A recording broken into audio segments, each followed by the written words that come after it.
Hello, our most valued student. My name is Confident and welcome to Tech College. This lesson is an excerpt of the Mathematics N3 question paper that was written in July 2018 and provide you some of the solutions that you might expect for this particular question paper. As I said, this lesson is not a complete lesson of the mathematics question paper that was written in July. However, it provides an excerpt or a short or part of the solutions. But for more of this question paper or for a full question paper, you can visit us on www.agrolentech.co.za or you can email us on info@agrolentech.co.za. Now, you can also request more of these question papers that were written in the previous trimesters, as well as a full curriculum of the mathematics in N3 for only a fraction of a price. Just send us an email and we will be gladly able to help you. Now, please note that errors may be present in this memorandum. However, should you pick up any errors, please note that these errors are not the responsibility of the Department of Higher Education and Training. However, these errors are the responsibility of the person who made the memo, and in this case, it is me. No part of this video may be reproduced in any form, whether by print or by photo print, by email, by recording, or any other means without the written permission from the college, Tech College.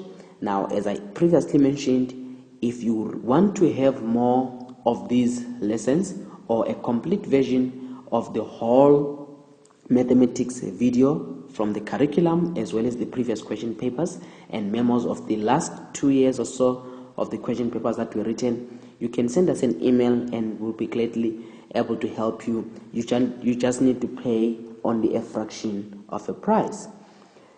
Now, let us look at the question paper then that was written in July 2018.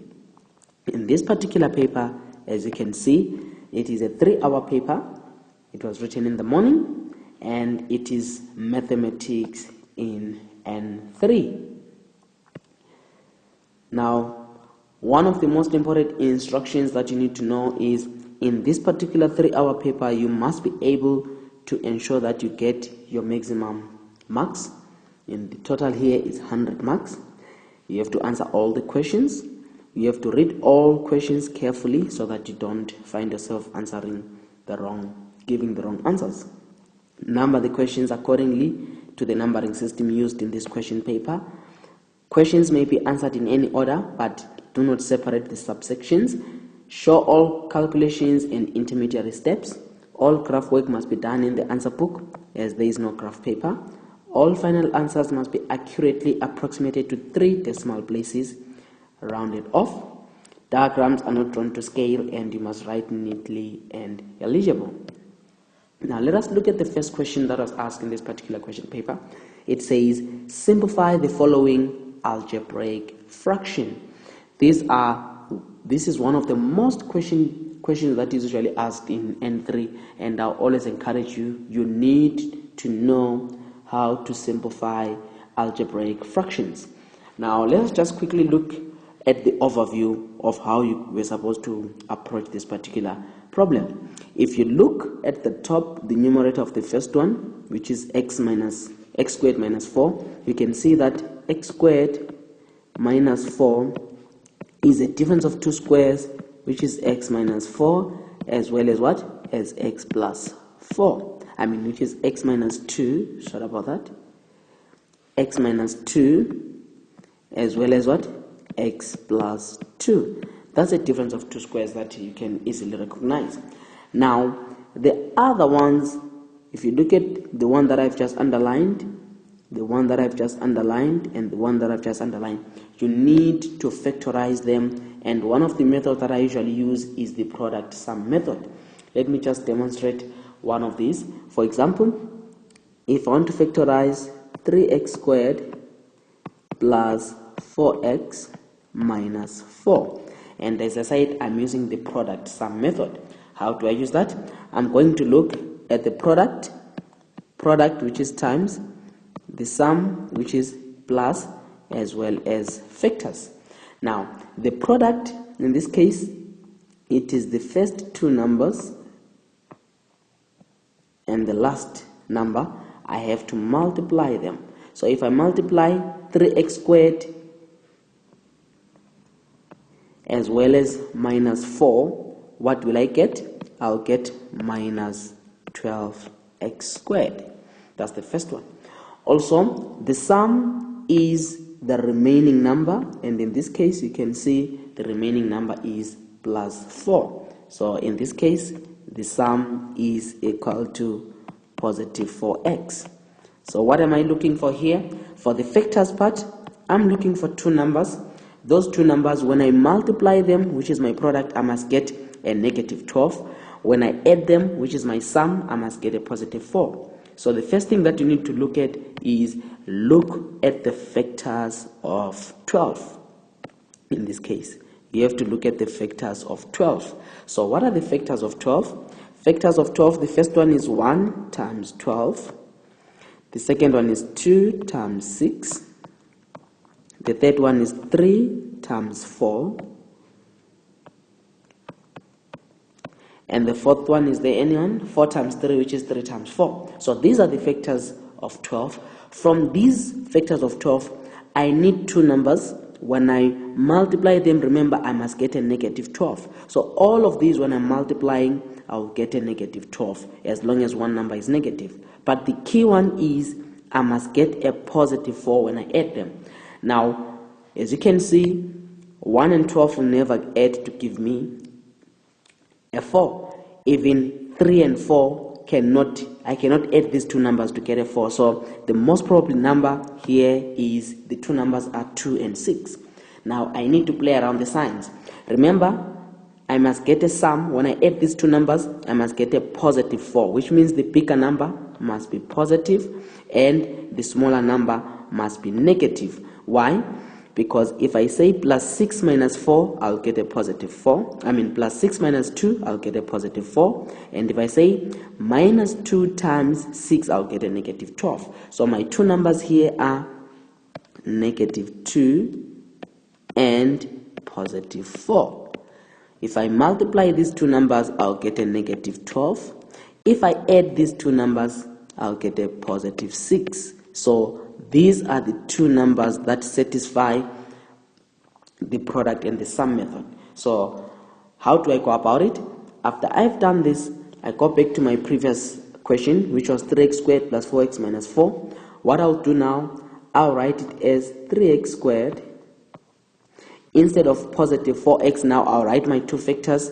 My two factors were minus 2, put in x, plus 4, you also put an x, because you want to get your positive 4x, not just positive 4, minus 4. Then you continue to factorize.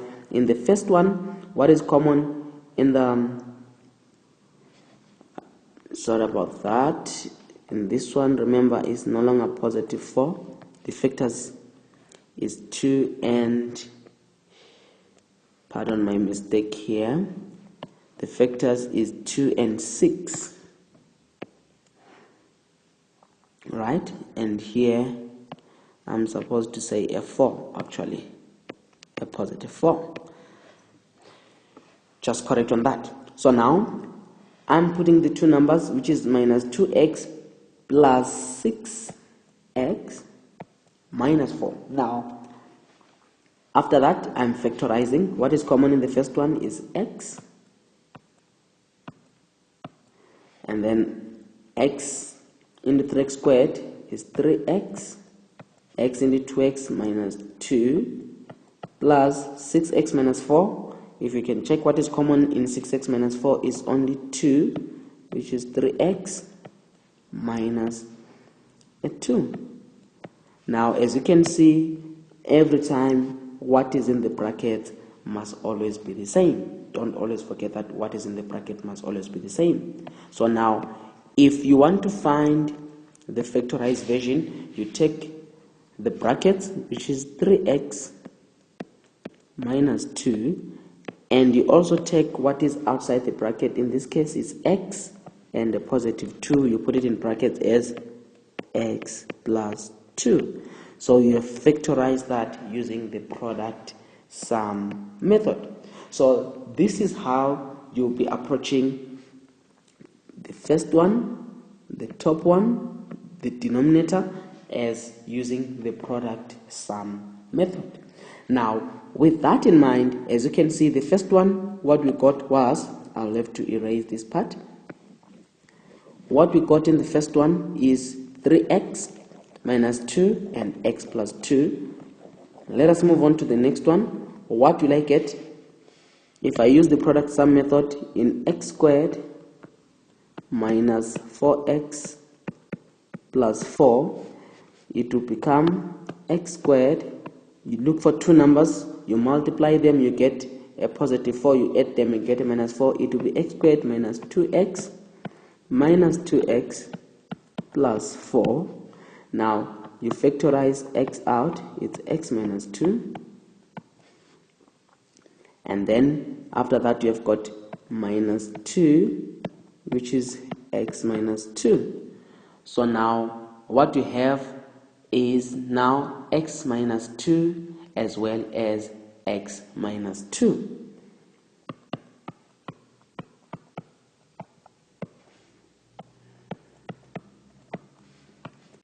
That's what you have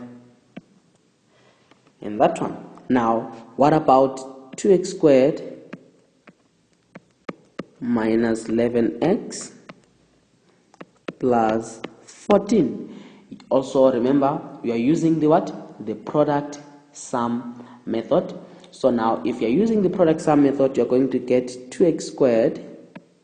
Now, you multiply two numbers that you multiply, you get a positive 28. When you add, you get a negative 11. The two numbers is minus 7x minus 4x plus 14. In the first one, what is common is x, which is 2x minus 7 minus 2, which is 2x minus 7. So you have got 2x minus 7, and then you've got x minus 2. So now, as you can see, if I can put it in another color, we have got that one factorized, we've got that one factorized, we've got that one factorized. That is the one that you're going to be substituting with. Now, with that, now let us move on to write the finalized version of that. What you now have is, you have got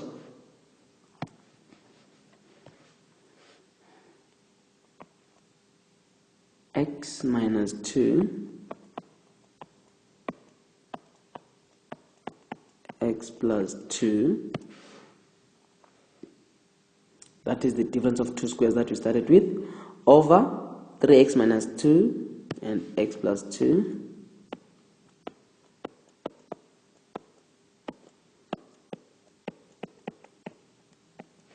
divided by, now what are you dividing by?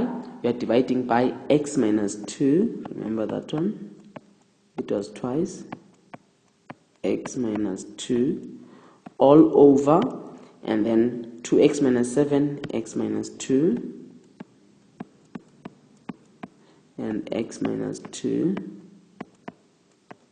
and then you are multiplying, we're here now multiplying by 3x minus 2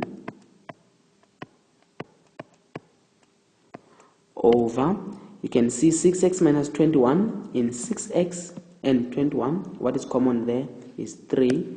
You take out the 3, then you have 2x minus 7. So that's what you're having. Now, for you to finalize this, the only problem that you're having there is for you to change the division sign into a multiplication sign.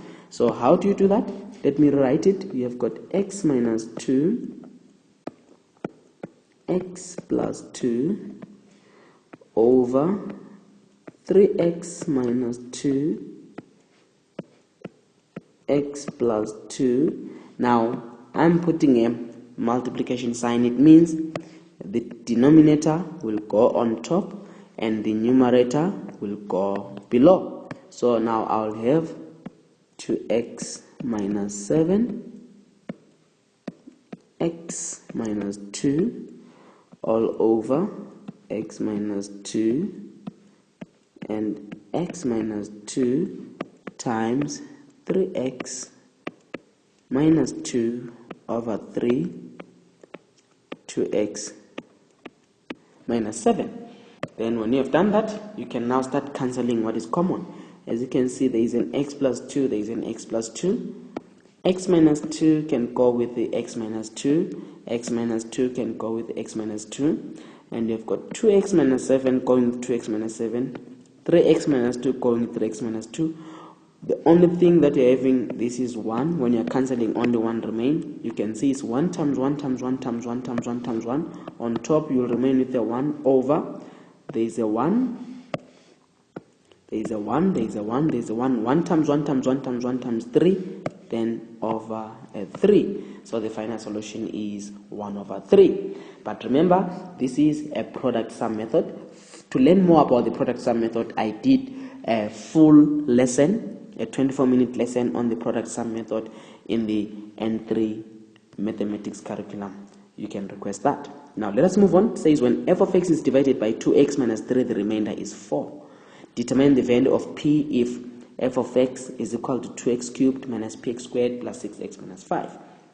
The first thing that you need to remember here is they have given you that 2x minus 3 is the one that is divided into f of x, so that you equate it to 0. You solve for x. 2x is equal to 3. You divide by 2 on both sides, then you get your x is equal to 3 over 2. That's the first part. The second part that you need to remember now, they are telling you that if you put f of 3 over 2 where there is x, they are saying you will get a remainder of 4. So that must be equal to a 4. In this case, if you say f of 3 over 2 is equal to 2.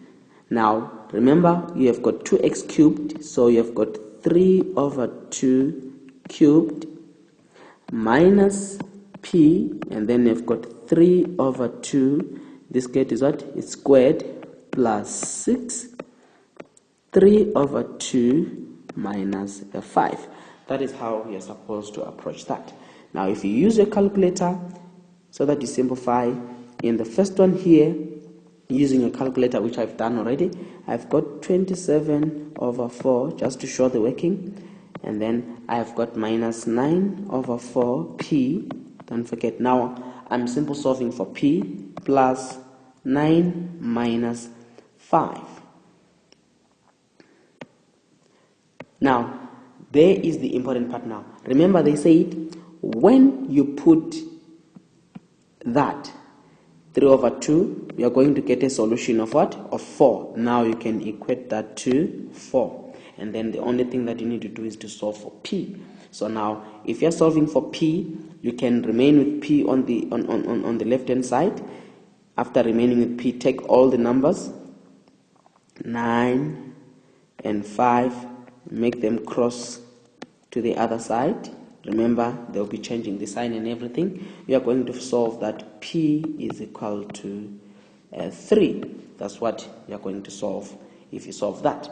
So it's simple algebra that I will encourage you to go through and solve. Now, let us move on.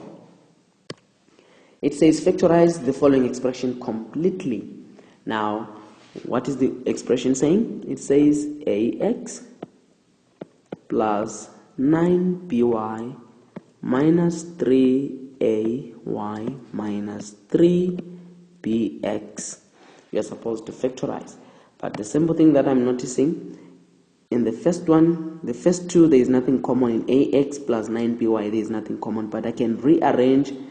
I've got a in the first one, and I've got a in the second one. So I can rearrange them, and we have ax plus 9by. Sorry about that. I have to rearrange as just taking everything off. It's ax minus 3ay. I must move together with the sign, plus 9by. Now minus 3bx. Just look at it carefully. I have just rearranged. Make sure that when you are rearranging, you are moving the number or the expression with the sign. So don't leave out the sign because it will make everything wrong. So now, in the first one, you can see that A is common in the first two. So I'm going to take out A. What will I have? I will have x minus 3y plus, what is common in the second one? You can see in the second one that B is common, but not only B is common, the number 3 and 9, what's common there is a 3. So I'll take 3 as well as B. So 9 into 3, 3 into 9 is 3, and then B and B, you will cancel, you will only remain with Y, which is 3Y. Now in the second one, it will be 3Y minus 3 into 3 is a 1B, B cancels to get minus an X. That's what we're getting. But now something is interesting. In the first one, we have got X minus 3Y. In the second one, we have got 3Y minus X. They look the same. The only difference here is the signs. So what you do in such a case is simple. You write the first one as normal, which is X minus 3Y. Now, because you want to match the second one so that it matches the second bracket, so that it matches with the first bracket, you introduce a negative. So there is a plus 3b, you introduce a negative outside, which is now negative 3b. When you put a negative outside, it means the signs inside the bracket of 3y minus x will also change. 3y was positive, it will become negative. X was negative, it will become positive. So now what we're going to have is, since x is negative, now it will become positive, it will be x. 3y was positive, it will become negative. Now, all of a sudden, you can see that now it's x minus 3y and it's x minus 3y. But how did you do it? We introduced the negative there. That's the trick in this one. That's why they were trying. That's what they were trying actually to test, whether you can remember and in algebra that whenever the signs are different, if you take out a negative, then the signs will interchange. After that, what you have now is a minus 3b. It's what is outside the brackets, the a and the minus 3b, and we have got x minus 3y. So this is the fully factorized version for that particular question that they needed. Now, 1.4, simplify the following expression. You are given x to the power, x plus 9, x to the power half over that. Now, it was a bit 5 marks. In N3, whenever you see 5 marks, you must know that there must be really a bit of working that you need to do. But now, look what they're giving you. Let me write it so that it can be clear. It's x plus 9x to the power half all over x plus 7x to the power half minus 18 divided by 1 minus 2 over x to the power half to the power negative 1. Now, with that given, the solution to this kind of a problem, usually so that you don't confuse yourself, you say let, that's the best one, let x to the power half be equal to, maybe you can say b, or you can say y, whatever letter you want to use. So if that is the case, which means if x to the power half is equal to b, then how do I solve for x? You can see that x to the power half, for me to solve for x, I must square, which is same as b, I must also square. Therefore, this means x, remember the 2 will cancel there, so x is equal to what? B squared. As you can see, so x is b squared. So now here, where there is x, I'm supposed to put my what? My b squared. Where there is x to the power half, I'm supposed to put my b. Where there is x, I'll put my b squared. Where there is x to the power half, I'll put my b. Where there is x to the power half, I will put my b. So this one now in full version will become. So this is what you will be having in the end. Now, to quickly solve this, you have to use the top one. You have to factorize b out. You see that you'll have b plus 9 all over, using the product sum method at the bottom of b squared plus 7b minus 18. Now, if you factorize that, you are going to get b minus 2, and also you are going to get b plus 9. Remember, just go through the product sum method to factorize the denominator. It will be b minus 2, b plus 9. Now, and then at the same time, you are going to have a divided by. If you simplify the fraction in the bracket there, you are going also to have b minus 2 over b to the power minus 1. Remember, in this case, this is same as 1 over 1. So the common denominator is b. So 1 into b is b. B times 1, it's b minus b into b. B, this b into that b is 1. 1 times 2 is negative 2. That's how I solved what is inside that bracket. So now, moving on, you can see something interesting already. We can go on and actually cancel that b plus 9, and when we have done that, you have got b over b minus 2. Now, it's divided by b minus 2 over b to the power minus 1. Now, I know it will be tempting for you. You want to start cancelling that and that and that and that. Actually, it's very, very, very wrong. Don't do that. You cannot cancel that. Why? Because this bracket is protected by what? A negative sign. And then at the same time, you cannot cancel when there is a division sign. So you can't cancel in this case. You need to work it out. They will penalize you a mark if you cancel at this stage. So how do? You need to work this out. First thing that you need to do is, before you change a division sign into a multiplication sign, the first thing that you need to do is to first get rid of that. So how do we do it? This is b over b minus 2. Continue with divided by. Now, let me just open up a window here just to show you something. If they say 2 to the power negative 1, this is same as 1 over 2. Now, if they say 1 over 2 to the power negative 1, this is same as 2. That's what you can see here. If it's a number, simple number, whole number, it becomes a fraction. If the whole fraction is under a power, it becomes a whole number. That's how you can play it. But how did it become? This 1 over 2 to the power negative 1 is the same as saying 1. Remember, it's 1 to the power negative 1 means 1 over and 1 over 2. So which is equal to 1 divided by 1 over 2, which is equal to 1 times 2 over 1. Remember, when you introduce a times, the 2 interchange. Hence, the answer is what? Is a 2. Hence, that's what I'm trying to say in this case.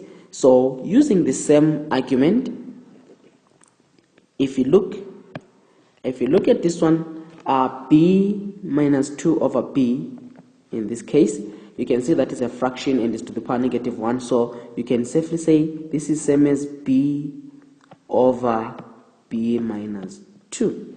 You can safely say that. Now, you don't put a negative sign because, just like I told you, that if you say 1 over 2 to the power negative 1, it becomes a 2 over 1 in a way. 2 over 1 because, or if you say 3, let me use another number.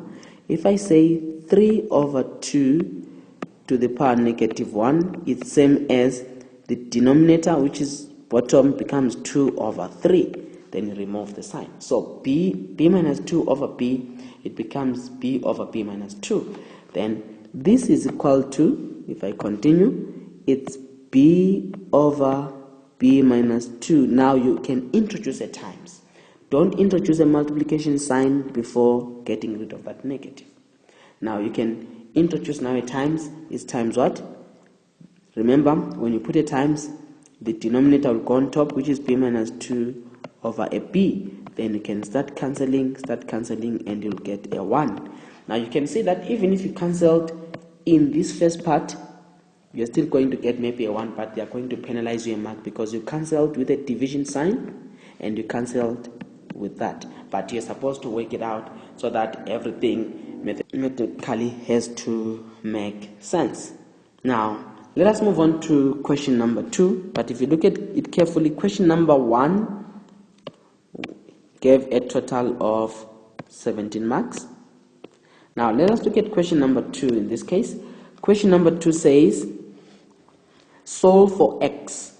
Now, how are we solving for x? What have they given us? They have given us 2 to the power 0 plus 2 to the power 1 minus 2x is equal to 9 dot 2 to the power minus 1 minus x. Now, we are supposed to solve for x. Again, how many marks? It's 6 marks. If you see 6 marks, if you see something bigger than 5 marks in N3, it means you have to do quite a bit of working. Remember that. Now, this algebraic equations uses the laws of exponents. What you should remember though is that any number to the power of 0 is a 1. So, if you say 100 to the power of 0, you get a 1. X to the power of 0 is a 1. So, any number to the power of 0 is a 1. So, it means 2 to the power of 0 automatically is a 1. That's what they wanted to check there. Plus, and then using the laws of exponents, you are going to split that. Remember, if I give you 2 to the power x plus 1, in the laws of exponents, I can split it to become 2 to the power x dot 2 to the power 1. Remember, which law am I using? I'm using the law which says a to the power x dot a to the power of y is equal to a to the power of x plus y.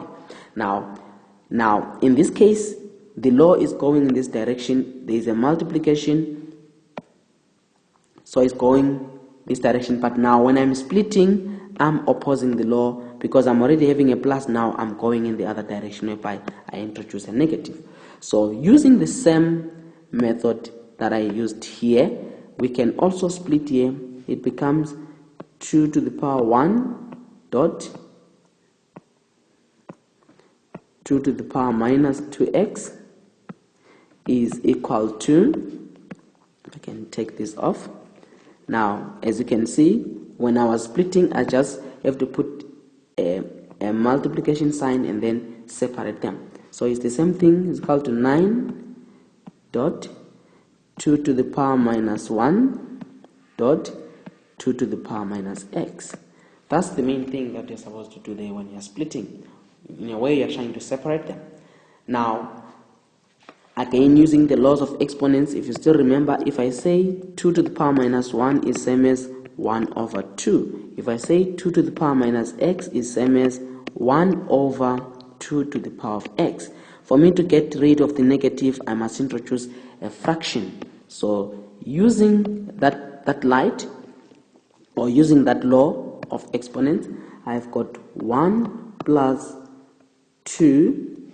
Now, to get rid of this particular negative here, what I need to do is to divide, introduce a division sign, which is 2 to the power 2x, as you can see, is equal to, moving on again, it will be 9 over 2, because there is also a negative there, it will go down, and there is another negative there, dot 2 to the power of x. The moment I introduce a negative, you can see that, I introduce a fraction, the negative sign falls away. Now, when I have done that, one of the important things that I can now do is to say, I'll put that in a box, let 2 exponent x, you can make it equal to a b, like previously. Let 2 exponent x be equal to a b. Now, what is 2 exponent 2x? This is same as 2 exponent x and 2 exponent x. It means there are two of them, which is same as since 2 exponent x is a b, which is b times b, which is equal to a b squared. Do you see now what's happening? Now I can rewrite that 2 exponents x will become a b squared, 2 exponents x will become a b. So now simplifying that, what I'm going to have is I will have 1 plus 2 over b squared, as you can see, and then is equal to 9 over 2b. Is equal to 9 over 2b. That is basically what is happening there. So now what I need to do now is to simplify this fraction. You can see that the common denominator or the lowest common multiple is b squared, and there is also a 2. So I'll multiply everything by 2b squared. I'll multiply 1 plus 2b squared.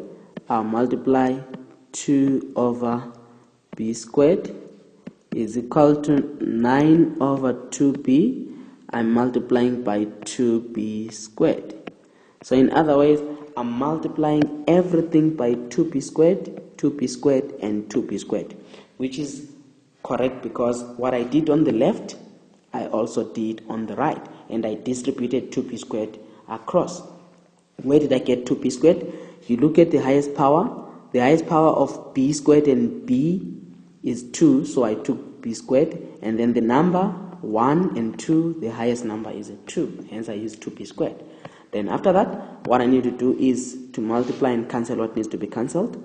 In the first one, I've got 2b squared, cancel the b squared, and then I've got plus 2 times 2 is 4, is equal to cancel the 2, the b squared, 1 will remain, is equal to 9b.